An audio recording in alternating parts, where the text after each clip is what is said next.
sink, float, and drift. Why is that so? Have you ever seen things that float, drift, and sink? Why is that so? Okay, to find out more about it, let's do the experiment. Hello everyone! Good morning! We are from Group 1 Science are presenting our project experiment. Our experiment is about the effect of Archimedes law on egg and salt water. Our project is a very simple project, and we know all of you are familiar with this experiment. Okay, before we begin to explain the experiment project we are going to do, before it, let us introduce ourselves. Starting with me, my name is Kholimatu Rosita, and my friend, I am Asri Audrey. I'm Hana Nur Fadilah, And I'm Hamidah. and I'm Rahmawati. The man who first enacted the law of Archimedes was a scientist named Archimedes.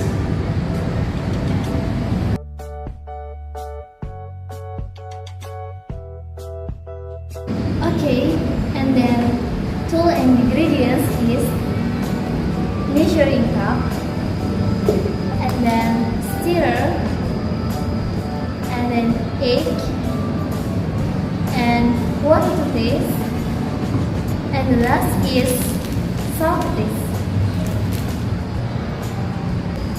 Okay, and then methods of work, a trial using salt in water.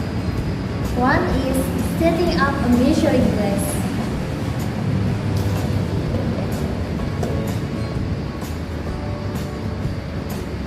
And step 2 is fill with water into the measuring cup.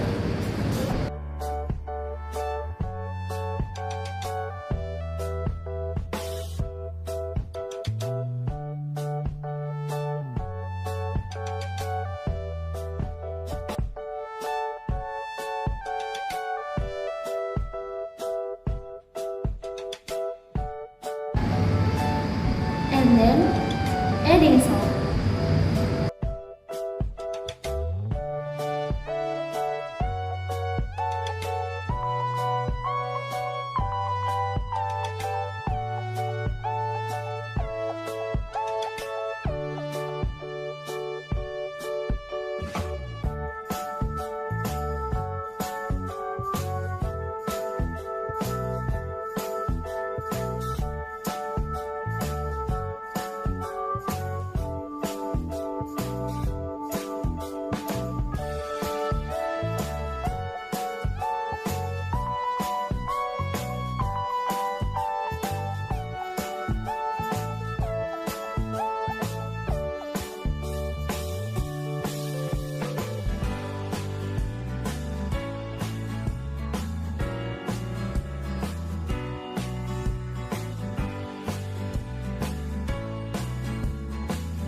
And then put the egg in measuring cup.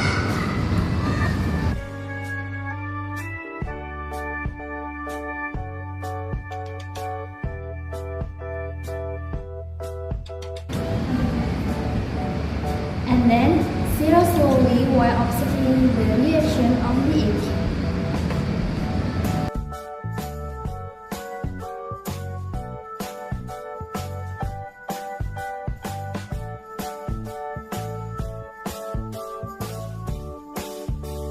Archimedes' law can be explained while object dipped in water called sink, drift, or float.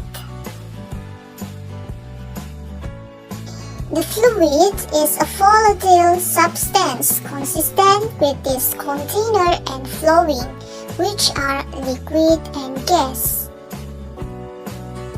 Would you like to know why the salt makes the egg sink, drift, or float?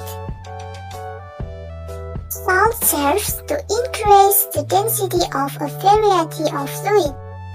With more and more salt being given, so the density of water is more bigger.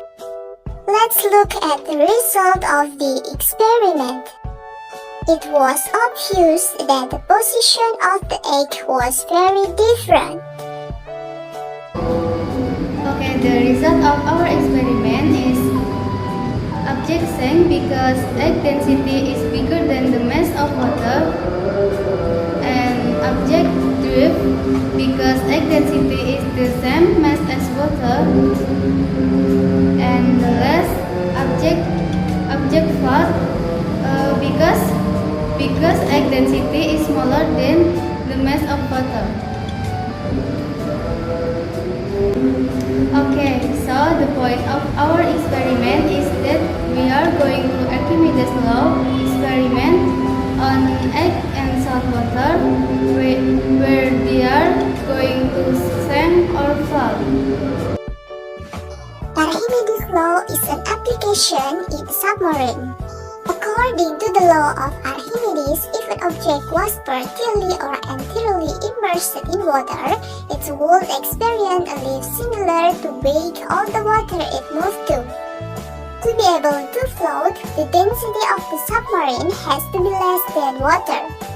Therefore, the submarine has cavities or is called the hull of the submarine. And this is what keeps the submarine in the balance no matter how much it weighs. On a submarine, the hull can be filled with water if it's to sink, and it can be filled with air if it's to float back to the surface. Okay, that explains the law of Archimedes. May it be helpful. Well, that's our video project. It's a very exciting experimental video. The suggestion that can be given in the practice of the application of Archimedes law is that the future or implementation of the Archimedes law may be better controlled than ever, thus producing accurate result and further processing. Okay, that's our experiment. Thank you for watching. See you next time.